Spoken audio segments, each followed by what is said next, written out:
Thank you. And I again remind my colleagues, we need to hold our time to 5 minutes. Senator Cassidy. Mr. Bessent, I'm always going to pronounce your name as if it was in South Louisiana, and I'm going to pronounce it with a French Bessent as opposed to Bessent. That's what those folks in South Carolina do. I'll try.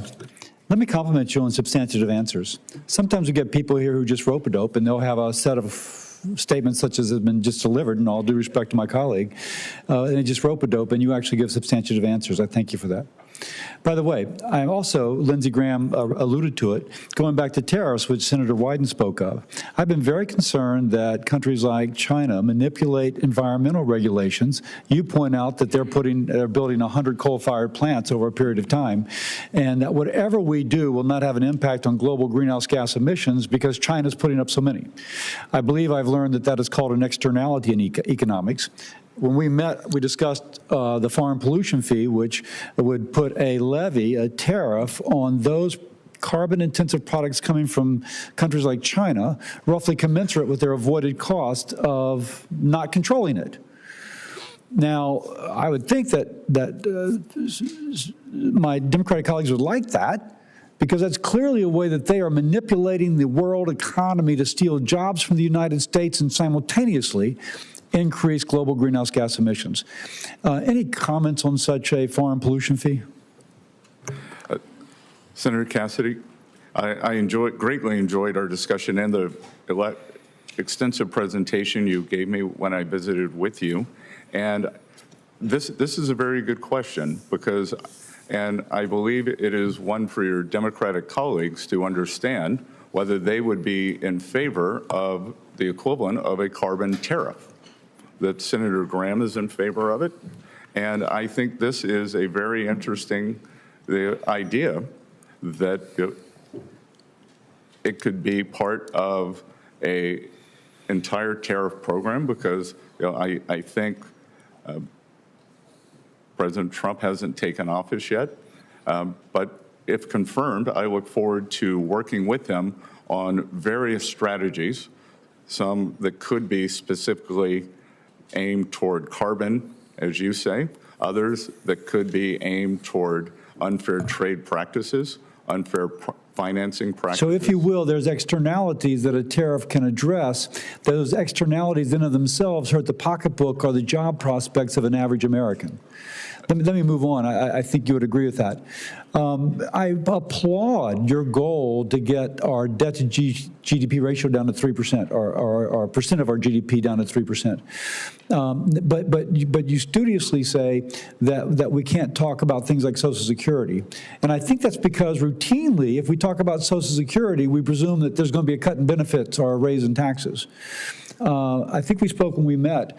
I and others have a bipartisan plan that would create a pension investment fund separate from the Social Security Trust Fund, and that, just like we do with our 401ks, invested in the broader economy and use the proceeds from that to offset the upcoming 25% cut in Social Security benefits that will occur if we don't address this problem.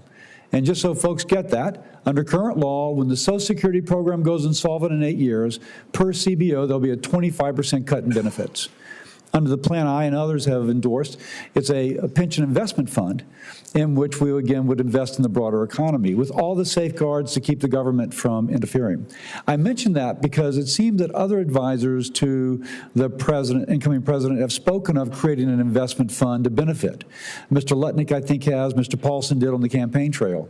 What are your thoughts about that concept? I think they spoke about it as sovereign wealth. I'm speaking about it as a fund to bail out social. Not, by the way, all risk borne by the fund, none of the risk borne by the beneficiary. She would get her scheduled benefits. What are your thoughts on that?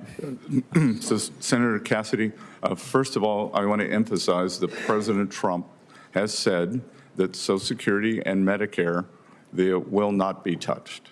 And I believe... but I'm saying touch in a positive way, not cut benefits, not raise taxes, indeed increase benefits, and take that 25% cut off the table, just to make that clear. No, I understand. And so those would not be touched. One of the tragedies of this blowout in the budget deficit is that we have to get our short-term house in order to start, before we can start implementing the smart plans such as yours. I do believe that there is discussion to leverage the asset side of the U.S. balance sheet, as we discussed in your office, in favor of a fund, whether it's a sovereign wealth fund, something, as you discussed, a supplemental fund. So that is very much in the mix. I look forward to getting back to you on it. President Trump hasn't taken office yet. If confirmed, this is something that I think could be very exciting, because we always look at the debt of the United States, and we have fantastic assets that could be earning, leveraged, or used for multiple revenue-generating opportunities. Thank you. Thank you. Senator Warner. Thank you, Mr. Chairman. Congratulations. Mr. Bessent, it's good to see you and enjoyed our meeting.